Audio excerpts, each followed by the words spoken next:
Hello, everyone. Welcome. Thanks for joining our diagnostic training session today. Now, if you have any questions throughout the session, if you're joining us on Zoom, just look at the top of the bottom of your screen. Wherever your Zoom controls are, you should see a little button that says Q&A. Click on that, type in your question, hit submit, and I'll get to those at the end of the session. If you're watching this on YouTube, just leave a comment in the live chat there, and I'll get to those at the end as well. So my name is Jason Gabrinas. I'm one of Snap-on's National Diagnostic Technical Trainers. Been in the training department I'm starting 10 years now, starting in my 10th year, going around North America, helping techs and shop owners get the most out of their diagnostic equipment. Before I did that, it was a couple years as a diagnostic sales rep with Snap-on. So I had about 30 different Snap-on franchisees I worked with, as well as the shops that they serviced in order to help everyone get the most out of their diagnostic needs. Then before that, it was 8 years at Subaru. So worked in a dealership, and I guess over time, became the default diag guy in the shop. So I always ended up with the drivability problems, the intermittent problems, the weird wiring problems that would show up on those cars. And that's really where I cut my diagnostic teeth, was trying to figure out all those weird head scratcher cars that would come into my bag.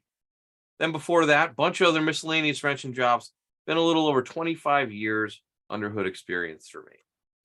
So let's talk about secure vehicle gateway systems. So these have slowly been popping up over the last few years, starting with a 2018 model year on FCA vehicles, but more and more manufacturers are starting to come online. And by and large, as the way the system works, there's different softwares and there's different ways that manufacturers approach it, but under the hood in the vehicle, essentially they work pretty much the same. It's like a little firewall that you have to get an access code to go through, and we'll discuss that in a little more detail shortly.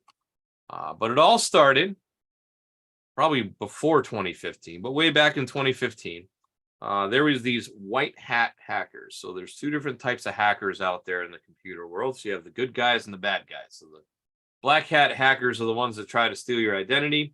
The white hat hackers are the ones that try and figure out ways that the bad guys will steal your identity and then tell companies to patch up these holes, right? So they go and try and find vulnerabilities in systems, and when they do find a vulnerability, they say, hey, you got a vulnerability here, so you might want to patch that up, and usually they get paid a bounty, things like that. So it's worth it for them, especially if they're tech savvy and whatnot, and they can go in, look at the code, whatever. So they were experimenting on vehicles, since vehicles now have Wi-Fi and all that, and they actually have IP address on each vehicle. Since they have Wi-Fi, they need to have an IP address. So if they were able to discern the IP address of a vehicle, they could actually hack in, send messages over the CAN bus, steer the vehicle, accelerate, brake, what have you. They could do pretty much whatever they wanted and take over the vehicle just by using the radio, in this case, on this Jeep. And you see they ended up driving it into a ditch. Well, why did they do that? They're working with this magazine called Wired magazine, which is like a tech magazine. And they said, well, we told Chrysler that there's a vulnerability, and it didn't seem like they really cared or they were going to do anything about it. So we said, all right, well, let's get with this writer, and we'll go and we'll drive them around on those. It was on that like a parking lot, something not down the real road. So it's safer, relatively speaking. So they just proved to them that they could dial into this Jeep and they could drive it remotely from like a hotel. And this reporter was out in like a parking lot on the phone. So pretty interesting the way they were able to do that. But once that article came out, the Chrysler released an update on July 16th of that year for their radios that blocked that access. The other problem with that is you had to physically be in the car, and the update was over a USB stick, so it wasn't like over the air like you could nowadays. So obviously there was a vulnerability, and they needed to do something about it. So that is where their first secured vehicle gateway module started. So it's just a little box, just like this, only got a few wires coming into it. But what it does is it blocks any of the communication wires coming from the OBD2 connector. They go in there first, and then anything from the radio, because that's your other outside access point, comes out of there, goes into that secure vehicle gateway as well. And then if you want to communicate with the rest of the vehicle's module, you need to clear through this gateway. Right, so like I said, it's kind of like a firewall. It's like a hardware firewall for the vehicles. That's like a router but it's got security in it. You need to have the password to get through it. So it started in 2018 model year. Pretty much anything 2019 and newer, as far as FCA vehicles, they use this module. Now it's somewhere under the dashboard. They put it in different places. It's not usually in the same place on every vehicle. But what it does, like I said, it blocks outside access to the vehicle. And you may have already experienced this on the scan tool anyway. So if the module is locked and I can't get in, all I'm able to do is read codes and read data. No clearing codes, no bidirectional controls, no programming, coding, functional tests, special functions. None of that is able to be done. Now, on the OBD2 generic side, you should be able to at least clear those codes, but no factory specific information if you go in through the scanner side, so to say. Not available at all. Now, if it's unlocked, of course, you get the full suite of anything you'd be able to do with it with a 2017 vehicle or a non-secure gateway vehicle. You just be able to do whatever once it's unlocked. So it doesn't hinder you in any way other than that first initial unlock period. So after that, after unlocking the module, we can clear codes. And as far as functional tests, we can perform functional tests, bidirectional controls, and resets, relearns, and calibrations. So you can do resets, relearns, ADAS calibrations. If I need to reset a steering angle sensor, TPMS, any of those things, you require access through that secure gateway on this vehicle. And like I said, they were the first ones to come to major market with it, but there are other manufacturers that already do it. And there's other manufacturers that are coming in the very near future, probably within that, before the end of the year, we'll have a couple more. So how does it work? High level, how does it work? And most manufacturers use a very similar type principle. So it might just be a little bit different protocol, it might be a little bit different software package that they use, but overall, high level, this is what happens. So you try to communicate with the module. You ping the module, and the module says, all right, if you want to unlock me, here's my secure ID. So it takes the secure ID back into the tool. The tool then uploads that information, the secure ID, the tool's ID, which is usually the serial number, and then a username and password if required. In the case of Chrysler, it is required. And it sends all that up to the cloud. If all of this stuff is good, the username and password's good, the tool ID matches, the secure ID matches, all of that good, goes up to the cloud. Cloud says, yep, we're good, sends an unlock code back down to the tool. And then the tool can send the unlock code to the module. And then the module says, yep, we're good, and allows you in. And it only takes a couple seconds. It doesn't take all that long. You can actually see the screens flash by, but it doesn't take all that long. It would look something like this. So you see it's starting a session. There's my IDs, my VIN, my serial numbers. Request authorization, and then it sends down an unlock code and you're good to go. That quick. It doesn't take that long at all. And that was in real time, right? So now I could go in, do my code scans, my service resets, anything else that I wanted to do in the vehicle, and you'll say it's available with Security Link. So that's if everything works the way it should. Now let's take a look if something might happen, something wrong. So it goes to communicate with the module. That doesn't change. The module sends the secure ID back. That doesn't change because we're connected to the module. And then we send all that up. Now, what happens if one of these things is either incorrect, not registered, or just missing, it's not in the right place? Because we have to enter information in a couple different places. So if any of that doesn't match, any of that doesn't, jive with what they want, it's going to say, nope. Authentication's failed. It's going to send down a failure notice, and then it'll come over to the to get to the tool, and it'll say, nope, I'm not letting you in. So it's just going to lock you out. You can read codes, you can read data, no sending commands to the vehicle. So it would look something like this. And this, in this case, it just says authorization denied. Can't do it. Won't let you in. Then you hit continue. It just says it's limited right there. Under Security Link. So it still lets you in to do, say, code scan and things, but notice there's no service resets either because you can't do those bidirectional controls. And here's another one with a different thing. So in this case, this is the device. Pause that and back it up there. So in this case, it says the device is not associated with the profile. So if your device management, if it's not in the device manager on your profile, it causes another failure like this. So it says unable to retrieve device owner information. So you'll get another failure code like that. It does give you a website to go to, which you can go to at any time anyways to get more information about Security Link, snapon.com/security link. But usernames, passwords, tool IDs, they need to be in the right spots. And we're going to talk about that, as we go through this presentation. So if any of those things don't match, anything fails, that's what happens. Now let's see what happens if we don't have Wi-Fi, because Wi-Fi is required to make this work too. And you'd be surprised at how many tools we find out they don't turn the Wi-Fi on. They never turn the Wi-Fi on. Makes it a little difficult to communicate with these vehicles if that's the case. So same thing locally though. It's going to ping the module. It's going to get the security ID back, or the secure ID back, and then it's going to go up. And then no Wi-Fi connection, can't pass the signal along, can't pass the information along, so it never gets an unlock code. So the module once again stays locked. So it would look something like this. Notice the Wi-Fi is off and it says failed to start. Wi-Fi is required. Make sure Wi-Fi is on and try again. So if I back up a smidge, and we can see what that looked like right there. So Wi-Fi is required. Make sure Wi-Fi is on and you're connected to the internet.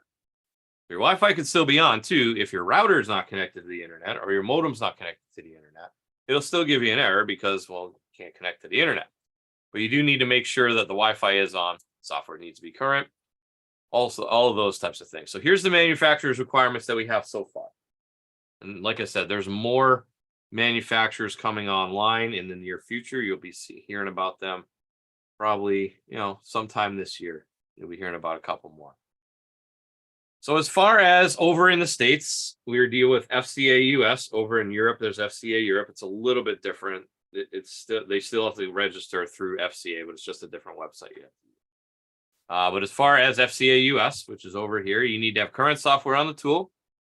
You need to have an internet connection, and you have to have that third-party account, the Autoauth account that we talk about. And also over in the US, we have Ford available. So 18 and newer Fords have a lot of their stuff behind secured functions, so functional tests and the like. But the thing about Ford is we just do that in the background. So all the coding is done in the background. All we need is current software on the tool and an internet connection, and you're good to go. It'll let you right into the vehicle. You might see a screen pop up real quick, but it just lets you right in. No need to pay for a third-party account. No need to get a username and password. None of that. It just does it automatically. Other manufacturers will be coming along. I hear one of them is using a PIN.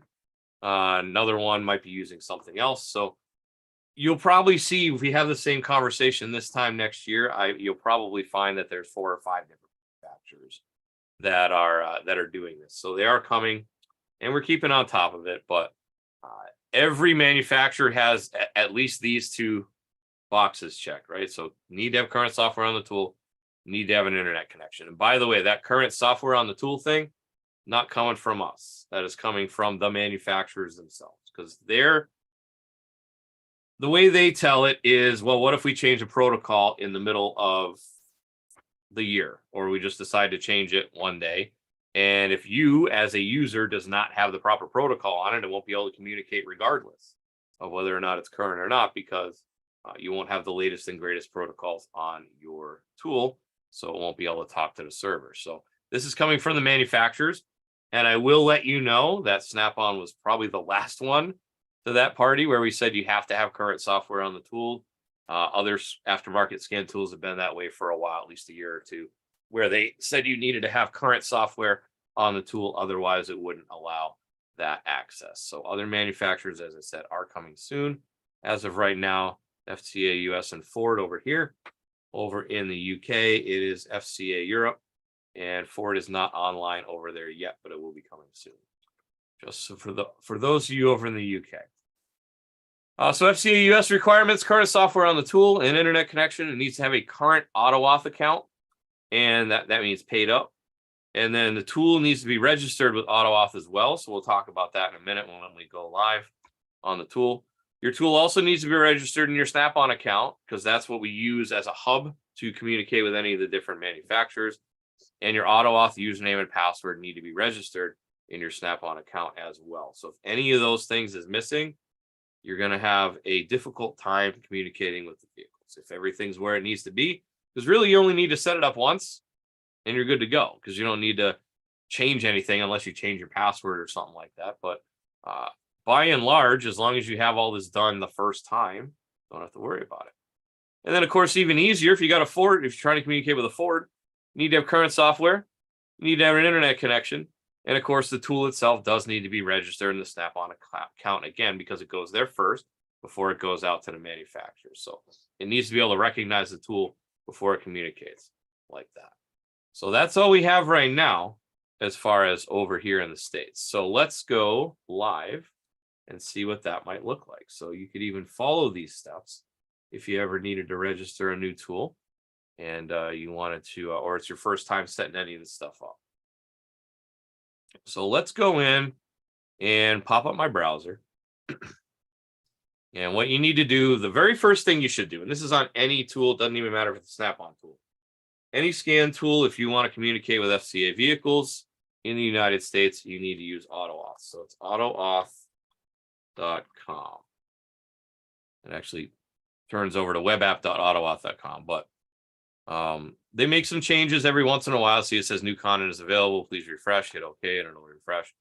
But anytime they do an update, which they actually have done an update since the last time I did this class, so we'll actually get to see that in a minute. But they have all sorts of FAQs down here and such. But if you need to create an account, you just go down here to register. You'll pick a username, as long as it's not already picked by somebody else, they'll let you use it. Put in your email address, password that you want to use, first and last name, accept the terms. Now I already have an account, so I don't want to make another one. So I'll just plug it in here. So email and log in. You do have to confirm your email address too, so it puts that in. All right, so they have made some changes in their different levels. So the basic account, standard account, there's 3 different types of accounts. So standard allows you 5 tools per shop, 4 users, and 1 admin per shop. Shop and group registration, online tool registration, and online technician registration. Everything else doesn't allow. And that's $50 a year. That's your basic account, your standard account. If you want to have a few more features or a few more tools registered, for example, 15 tools there, 14 users, that's standard plus. That's a little more expensive. And then if you're an enterprise, you need to call them to figure out what they're going to charge for that. But as I said, the standard is fine for what you use. And it's before it my user or tool counting, because I had 6 tools in here and it's only supposed to be 5. I just changed it the other day, so I don't know why this is still here, but we'll get it figured out. It's not a big deal. The biggest thing you want to do is, well, we have a shop profile here, so it's going to tell you where your shop is, phone numbers, etc., credit cards, profile information. If you need to change your password, you can go in there. And probably the most important part is going to be manage tools.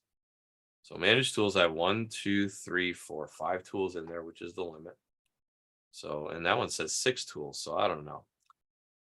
They make changes, like I said, from time to time, and this is a change that has been made since. So anyways, what you need to do is, if you want to add a tool, you can just hit add tool.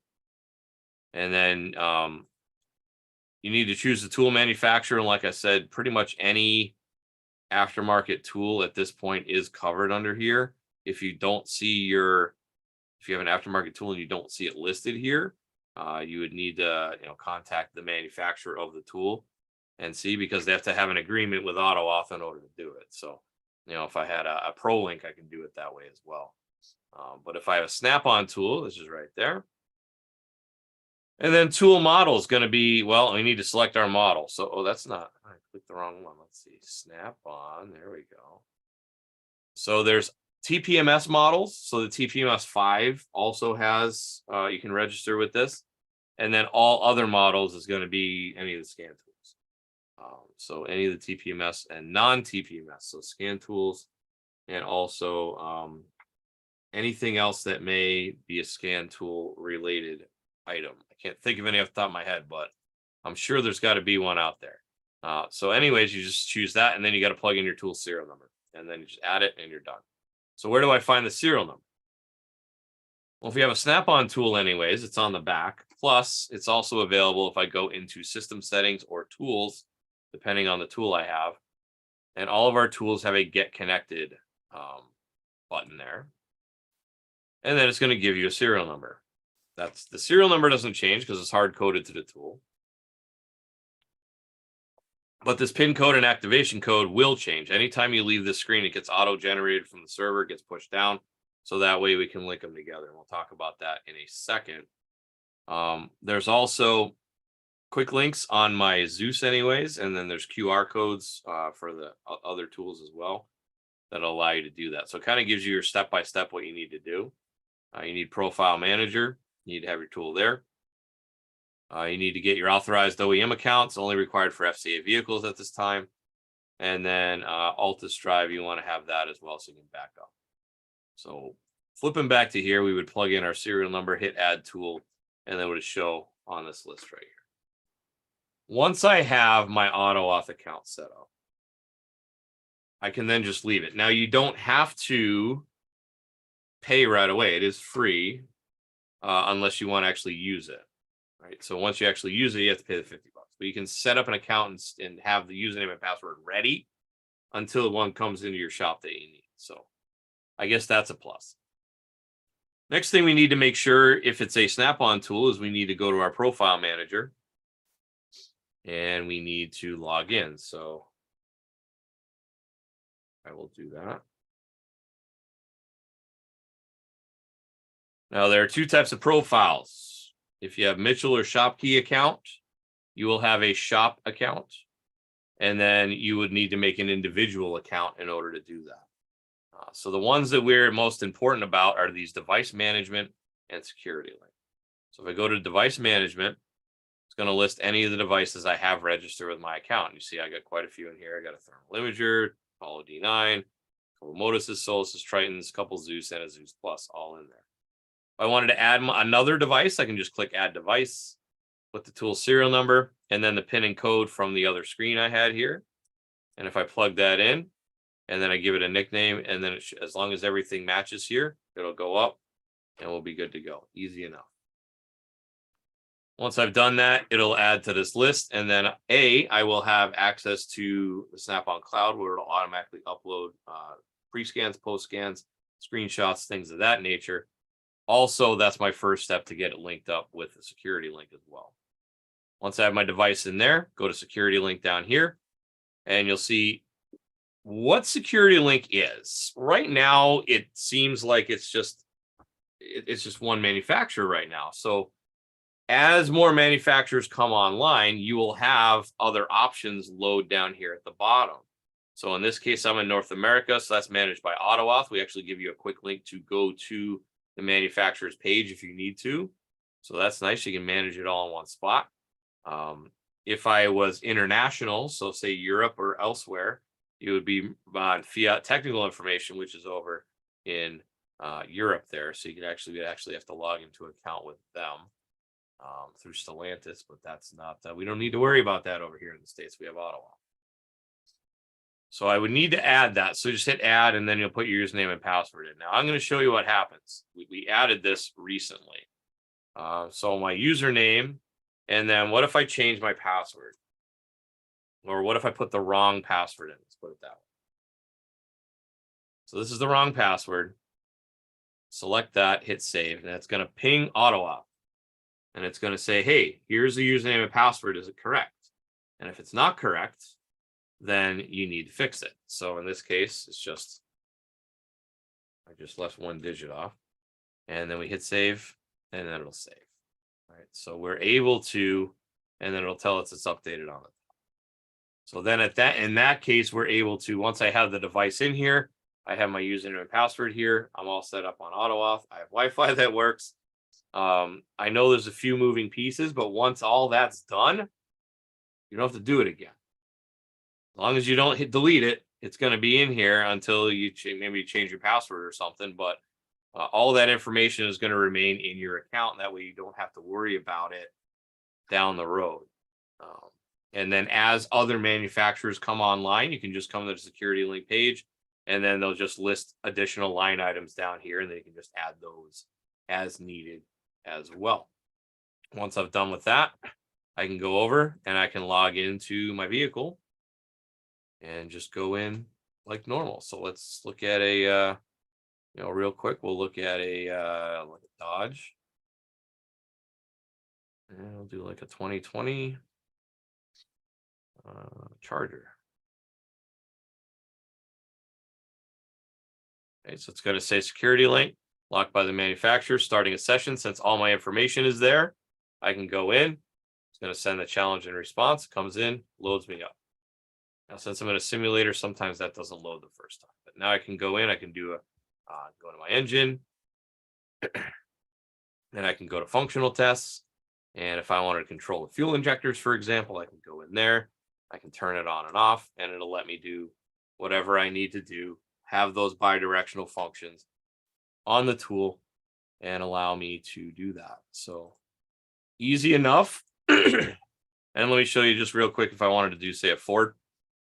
Now on Ford, it's going to depend on whether the vehicle has secured functions, but say I wanted to do like a PMI on a F-150, 2021 and newer on those, by the way.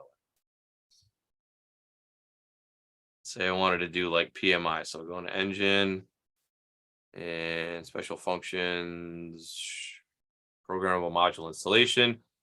It's going to tell me that it's going to go through a VIN verification, but then it's going to make sure the VIN's correct and read data from old module.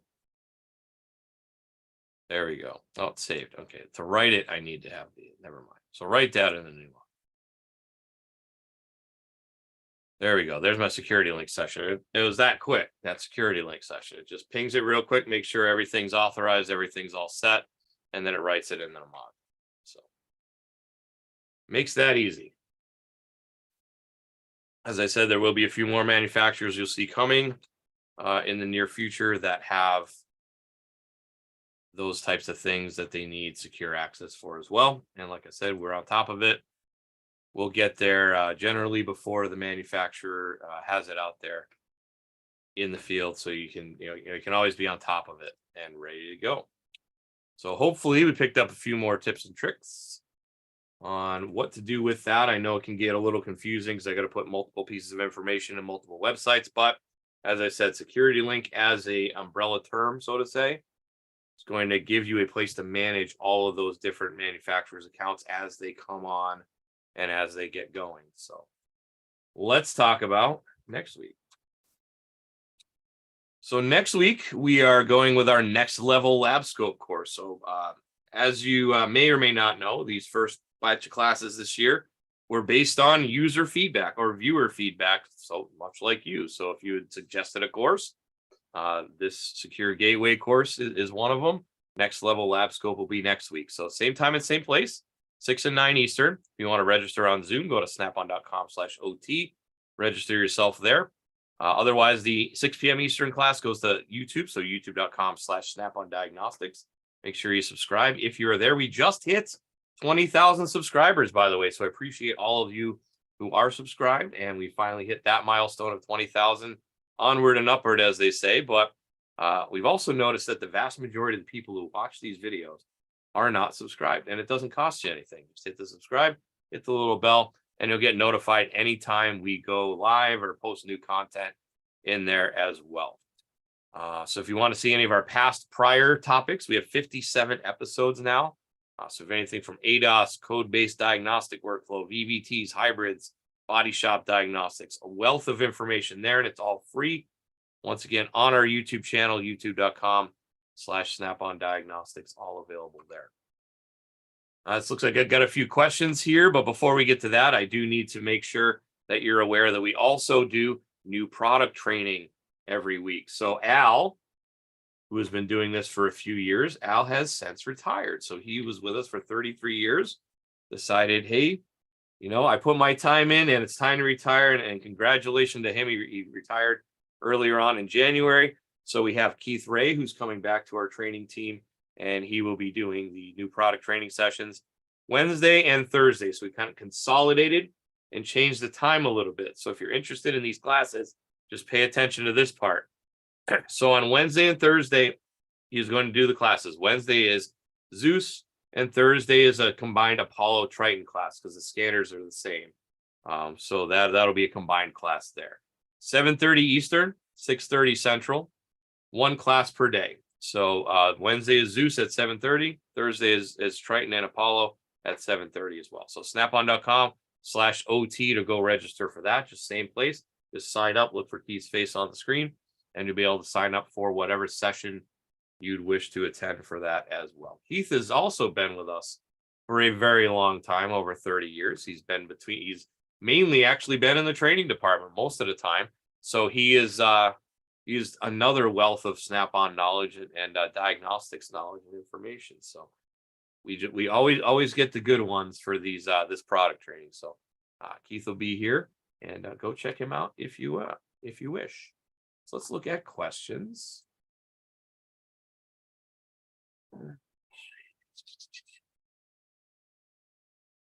All right. So Mohammed asks, I'm from Australia. Welcome from Australia. Thank you for joining us.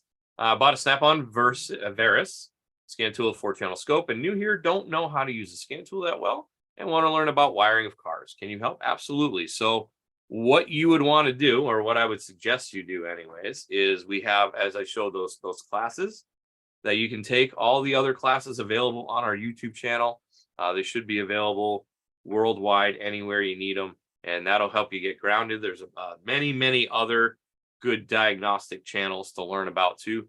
When I do my classes, I of course do them on Snap-on scan tools, so navigation wise, that'll help out for that.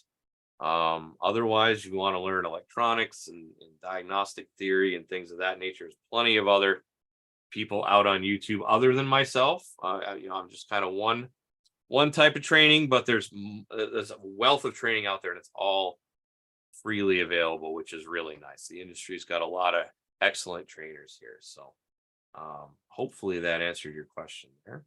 Let's go look at YouTube. So Quinn says, hello, welcome. Thanks for joining us as always.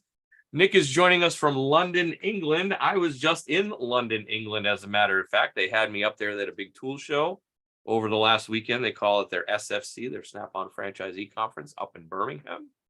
So I spent the weekend up there. So I flew in Wednesday and came back Sunday, and it was a wonderful time.